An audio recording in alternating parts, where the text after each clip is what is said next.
मेले के दौरान भयंकर पत्थरबाजी होती है और ये पत्थरबाजी तब तक जारी रहती है जब तक किसी न किसी व्यक्ति के शरीर से खून ना निकल जाए और उस खून से फिर मां काली को तिलक लगाया जाता है।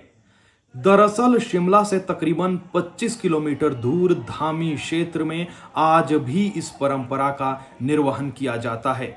कहा यह जाता है कि आज से तकरीबन 500 साल पहले रियासत की रानी को एक कुप्रथा बिल्कुल पसंद नहीं थी। कुप्रथा यह थी कि यहां पर पहले मां काली को नर बलि दी जाती थी। रियासत की रानी खुद सती हो गई और यह कहा गया कि आज के बाद यहां पर किसी भी इंसान की बलि नहीं दी जाएगी। फिर तय किया गया कि हवा में उछाले गए पत्थर से जो व्यक्ति चोटिल होगा, जिसके सबसे पहले जिसके शरीर से खून निकलेगा, उस खून से फिर मां काली का तिलक लगाया जाएगा। इस बार भी दीपावली के ठीक एक दिन बाद इस मेले का आयोजन किया गया और फिर शुरू हो गई दोनों तरफ से पत्थरबाजी। इस पत्थरबाजी में महिलाओं और बच्चों को दूर रखा जाता है। सिर्फ यहाँ के स्थानीय लोग ही हिस्सा लेते हैं। 25 मिनट तक भयंकर पत्थरबाजी हुई और जैसे ही 65 साल के एक व्यक्ति के हाथ में चोट लगी और उसके खून निकलने गया, फिर उसने अपना हाथ उठाया और बताया कि खून निकल गया है और उसके बाद जश्न मनाया गया और मां काली को उसके खून से तिलक लगाया गया। ज्यादा जानकारी राजघराने के लोग दे रहे हैं, स्थानीय लोग दे रहे हैं।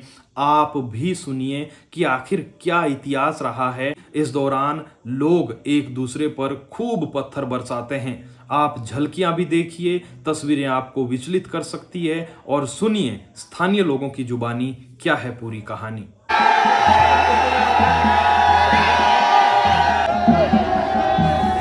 तो सदियों पुरानी बात है कि सदियों पुराने से ये खेल चला आ रहा है।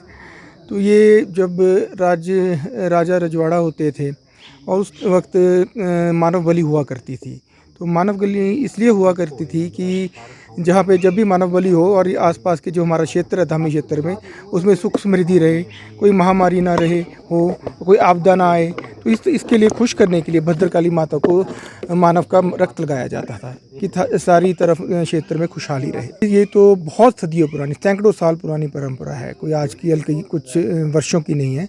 सैकड़ों सालों से ये मनाया जा रहा है।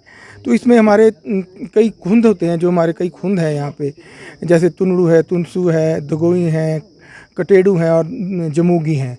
तो वो इकट्ठे होकर ये जो है ये मनाते हैं। और ये एक पत्थर का मेला इसको इसलिए नाम दिया गया कि हमारी जब ये रानी सती हुई यहाँ पे, सैकड़ों जब मानव बलि हुआ करती थी, तो रानी को ये जो मानव का जो खून होता था, मानव की जो बलि होती थी, वो अच्छा नहीं लगता था इसको। तो उसने सती होने से पहले जो सती परंपरा थी चली आ रही, तो सती होने से पहले उन्होंने ये जो शाड़ा नामक स्थान है वहाँ पे एक परंपरा बनाई कि भाई मानव का खून वहाँ पे लगे और कोई दूसरा खून ना लगे वहाँ पे कोई।